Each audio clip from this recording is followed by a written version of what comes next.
Hey friends and new friends, we're going to talk about winter cover crops today, fall and winter cover crops. We're going to show you three we're using.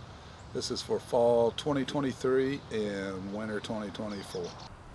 Okay, so our primary winter cover crop this year is actually crimson red clover. You see right here, nice little stand of it. We have it in all the in-ground beds over here. This is the shed bed area. And quite frankly, it works well. We planted some in January of 2023, and it came in right in the middle of the winter and did just fine. Of course, that's fixing nitrogen, but it's also keeping that soil looser than it would be, combating erosion, winter weeds, that type of thing. And then for us, what we do, we'll chop it. It'll turn, well, the flowers will start reddening up. And we'll just chop it and drop it right where it's at, and then we go from a live cover crop mulch to a dead mulch, basically.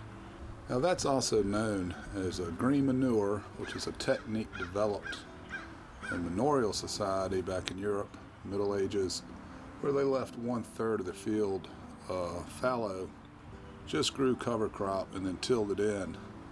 It would bring that field into play the next year and leave another third of a field fallow, and then repeat. So that's how they got nitrogen into their soil without having to use so much manure. But over here you'll also see this sweet alyssum. Now that was planted back in the spring, died back in the summer a little bit, and it's still rolling along. We use this because these three poles here are for our tomatoes. And sweet alyssum attracts beneficial insects, particularly those that attack aphids, such as the parasitic wasp.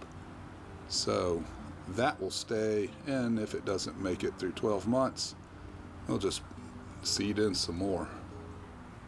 Now last, in the back here, ran a little experiment with some turnip greens.